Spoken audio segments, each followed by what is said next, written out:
Hello all welcome back to another day vlog. ఈ day వ్లాగ్‌లో మా న్యూ ఇయర్ ప్లాన్స్ గురించి మీతో షేర్ చేసుకోవాలి అనుకుంటున్నా. కొంచెం లేట్ అయింది. ఎక్స్‌క్యూజ్ చేయండి. ఎవ్రీ ఇయర్ మీరేమైనా ప్లాన్ చేసుకుంటారా న్యూ ఇయర్‌కి? అంటే లైక్ రిజల్యూషన్స్ లాగా. బట్ మేమైతే ఎవ్రీ ఇయర్ ఏం ప్లాన్ చేసుకోము. బట్ ఈ 2025లో అయితే ఫ్యూచర్ గురించి చాలా ప్లాన్స్‌లోనే ఉన్నాము. వాటిల్లో కొన్ని నేను మీకు ఈ వీడియోలో షేర్ చేసుకుంటా. ఫస్ట్ ఆఫ్ ఆల్ నా సైడ్ నుంచి అయితే హోమ్ బేకింగ్ స్టార్ట్ చేశాను. మీ అందరికీ తెలుసు. కంపేర్ టు యూట్యూబ్ స్టార్ట్ చేసినప్పటికంటే హోమ్ బేకింగ్ స్టార్ట్ చేసినప్పుడు బ్యాక్‌గ్రౌండ్‌లో చాలా హార్డ్ వర్క్ చేశాను దాని గురించి. సో, నెక్స్ట్ ఇయర్ కల్లా సక్సెస్ అవ్వాలి అని గట్టిగా కోరుకుంటున్నాను. ట్రై చేస్తున్నాను కూడా. పిల్లల విషయానికొస్తే వాళ్ళకి క్వాలిటీ టైమ్ అండ్ ఫుడ్ ఇవ్వాలి అనుకుంటున్నాము. రాను రాను రోజుల్లో అసలు హెల్త్ ఇష్యూస్ గానీ అవన్నీ చూస్తుంటే ముందు పిల్లలకి కేర్ తీసుకోవాలి అనైతే మేము అనుకున్నాం. అంటే ఇప్పటిదాకా ఇవ్వలేదు అని కాదు. ఇప్పుడు ఇంకా కొంచెం కేర్‌ఫుల్‌గా చూసుకోవాలి అన్ని విషయాల్లో అనుకుంటున్నాము. సో, ఇప్పుడైతే ఇంకా ఫస్ట్ నిత్వికాకి స్నాక్స్, లంచ్ బాక్స్ రెడీ చేస్తున్నానండి స్కూల్‌కి. నిత్వికాకి లంచ్ బాక్స్‌తో పాటు స్నాక్స్ అనేవి ఎప్పుడు కూడా హెల్తీగా పంపించాలి. లేదు అంటే కంపల్సరీగా వాటిని తిప్పి పంపించేస్తా. తనకు కూడా అదే అలవాటైపోయింది. తనకి లంచ్ బాక్స్‌లో స్నాక్స్ కోసమని స్వీట్ పొటాటో బాయిల్ చేస్తున్నానండి. స్వీట్ పొటాటో ఇంతకుముందు కుక్ చేసేటప్పుడు జస్ట్ వాటర్‌లోనే వేసేసి కుక్ చేసేదాన్ని. బట్ ఇప్పుడైతే స్టీమ్ లాగా చేస్తున్నాను. మన దగ్గర స్టీమర్ లేకపోయినా కూడా నేను స్క్రీన్‌పై ఎలా అయితే చూపిస్తున్నానో అలా డబుల్ బాయిలింగ్ మెథడ్‌లో కూడా కుక్ చేసుకోవచ్చు. మనం డైరెక్ట్‌గా వాటర్‌లో బాయిల్ చేసేసాము అంటే అంత హెల్తీ కాదు. ఇంతకుముందు నేను ఇలానే బాయిల్ చేసేదాన్ని. బట్ ఇప్పుడు కొన్ని కొన్ని వీడియోస్ చూసిన తర్వాత నేను కూడా నా లైఫ్ స్టైల్ అనేది మార్చుకుంటున్నాను. అండ్ వీడియోస్ మన లైఫ్ మీద చాలా ఎఫెక్ట్ చూపిస్తాయండి. డైలీ మనం ఎలాంటి వీడియోస్ చూస్తున్నామో అవి యూజ్‌ఫుల్ అయితే గనక మనం కూడా ఇంప్లిమెంట్ చేస్తూ ఉండాలి. సో, నేనైతే అలా చాలా ఫాలో అవుతూ ఉంటాను. నేను తెలుగులో గానీ, తమిళ్‌లో గానీ ఎక్కువగా డే వ్లాగ్స్ పోస్ట్ చేసే ఛానెల్స్‌ని ఎక్కువగా ఫాలో అవుతూ ఉంటాను. సో, ఇంకిప్పుడైతే లంచ్ బాక్స్ కోసం రెసిపీ చేస్తున్నానండి. ఈ కూర చిన్నప్పుడు మా మమ్మీ అప్పుడప్పుడు చేస్తూ ఉండేది. చాలా బావుంటది టేస్ట్. బట్ నేనైతే కంప్లీట్‌గా మర్చిపోయాను. ఇప్పుడెందుకో సడెన్‌గా గుర్తొచ్చింది. ఇంట్లో దేవుడి కోసం కొట్టిన కొబ్బరికాయలు చాలానే ఉన్నాయి. ఎప్పుడు చట్నీ ఏం చేసుకుంటామని కొత్తగా ఇలా ట్రై చేశాను. టేస్ట్ చాలా బాగొచ్చింది. నేను ఫస్ట్ టైమ్ చేయడం ఈ కూర అయితే. సో, దీనికోసము పచ్చిశనగపప్పుని ఒక 1 అవర్ ముందు నానబెట్టేసుకొని నా పనులన్నీ చేసుకున్నాను. ఒకవేళ టైం లేదు అంటే గనక మీరు డైరెక్ట్‌గా ఉడకబెట్టేసుకోవచ్చండి. మనం కందిపప్పు ఎలా అయితే ఉడకబెట్టుకుంటామో అలాగే కొంచెం సాల్ట్ ఏసి ఉడకబెట్టుకోవాలి. ఇక్కడ బాగా కుక్ అయిపోవాల్సిన అవసరం లేదండి. జస్ట్ పట్టుకుంటే కొంచెం మెత్తగా అయితే సరిపోతది.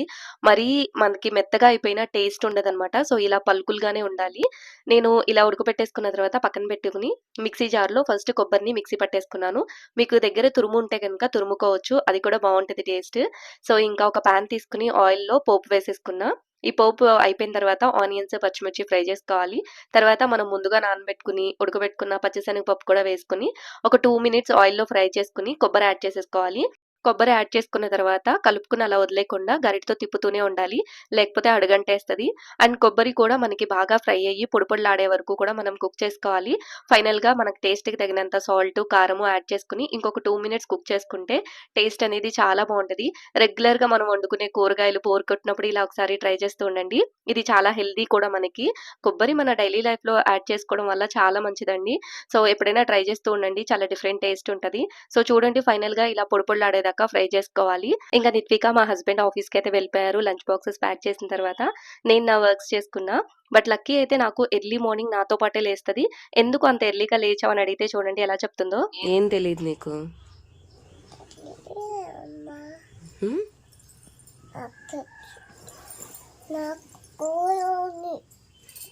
ఎవరికుంది స్కూలు? హ్మ్? నీకు స్కూల్ ఉందా? హ్మ్. ఏ స్కూల్కి వెళ్తున్నా? హ్మ్. లక్కీ నేను లేచిన వెంటనే లేస్తది. ఎంత స్లోగా లేచి ఈ రూమ్‌లోకొచ్చినా కూడా నా వెనకాలే వచ్చేస్తది. ఎందుకో మరి అంత ఎర్లీగా లేస్తది. రేపు స్కూల్‌కెళ్ళేటప్పుడు లేస్తదో లేదో చూడాలి. అండ్ ఇప్పుడైతే నేనింకా పాలు కాస్తున్నానండి. ప్యాకెట్ పాలైతే రీసెంట్‌గా స్టాప్ చేసేసాను. పిల్లలకి ఒక 6, 7 మంత్స్ నుంచి అసలు పాలే ఇవ్వట్లేదు. కొన్ని వీడియోస్‌లో చూస్తున్నాను. పిల్లలకి పాలివ్వడం చాలా మంచిది అని చెప్తున్నారు. బట్ ఇప్పుడు డాక్టర్సే చెప్తున్నారు. ప్యాకెట్ పాలు హెల్తీ కాదు. ఇంకా అన్‌హెల్తీ అని చెప్తున్నారు. దానికి రీప్లేస్‌మెంట్‌గా సీడ్స్, నట్స్ లేదు అంటే ప్లాంట్ బేస్డ్ న్యూట్రియన్స్ ఉన్న ఫుడ్ అనేది ఇస్తూ ఉండండి అని చెప్తున్నారు. సో ఇంకా అందుకని స్టాప్ చేసేసాను. అండ్ ఇప్పుడు మాకు దగ్గరలో ఉన్న ఒక టెంపుల్‌లో గోవులున్నాయన్నమాట. వాటి పాలు అక్కడే తీసి సేల్ చేస్తున్నారు. సో, ఇంకా మేమైతే అవి తెచ్చుకుంటున్నామండి.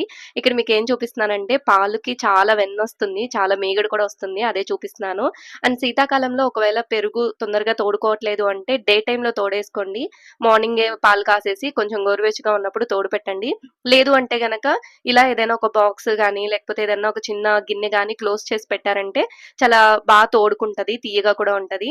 అండ్ ఇంకా ఇప్పుడు లక్కీ చూడండి నేను ఆల్రెడీ దోసలు వేసి అక్కడ పక్కన పెట్టి గిన్నెలో నూని నేను కాఫీ అయితే ప్రిపేర్ చేసుకుంటున్నా. ఈలోపు ఎప్పుడు తీసుకొచ్చిందో కూడా నేను చూడలేదు. నేను కాఫీ కలుపుకొని రూమ్‌లోకొచ్చేసరికి ఆయిల్‌తో దోసలు వేస్తుంది. ఇలా చేస్తది. ఎన్ని సార్లు నేను కాఫీ చల్లారిపోయాక మళ్ళీ మళ్ళీ వేడి చేసుకొని తాగిన రోజులున్నాయో. చాలా సైలెంట్‌గా చేస్తది పని. అసలు పట్టి సౌండ్ కూడా ఇనిపిచ్చదు నాకు. అంత స్లోగా చేస్తది. అండ్ నేనైతే రీసెంట్‌గా ఇండస్ వ్యాలీ నుంచి ఒక 2 ఐటెమ్స్ అయితే తెప్పించుకున్నానండి. ఒకటొచ్చి ఫ్రై పాను అండ్ ఇంకొకటొచ్చి ఇలా కడాయి టైప్‌లో తీసుకున్నాను. నేను స్టీల్‌వి కొద్ది కొద్దిగా మారుస్తున్నానండి. ఇంతకుముందు నా దగ్గర నాన్ స్టిక్ పాన్స్ ఉన్నాయి. కొన్ని అల్యూమినియం పాత్రలున్నాయి. బట్ ఇప్పుడైతే ఇయర్స్ అయిపోతుంది నేను ఇవన్నీ తీసుకొని. కొద్ది కొద్దిగా పెయింట్ అనేది పోతుంది నాకు నాన్ స్టిక్ పాన్‌కి. సో, ఎలాగో తీసుకోవాలి. అవైనా ఒక ₹1000 పడతాయి 3 సెట్. అందుకని ఇంకా ఈ స్టెయిన్‌లెస్ స్టీల్‌లో తీసుకుందాము అనుకుని తీసుకున్నా. వెయిట్ అయితే చాలా బాగొచ్చినాయి. అండ్ 2 కూడా బావున్నాయి. చాలా వెయిట్ కింద బాటమ్ అనేది చాలా థిక్‌గా వచ్చింది. బాటమ్ థిక్‌గా ఉండడం వల్ల ఫ్రై కర్రీస్ చేసినప్పుడు నాన్ స్టిక్ పాన్ లానే వర్క్ అవుతుంది. అంటే ఫుడ్ అడుగంటకుండా, మాడిపోకుండా ఉంటుంది.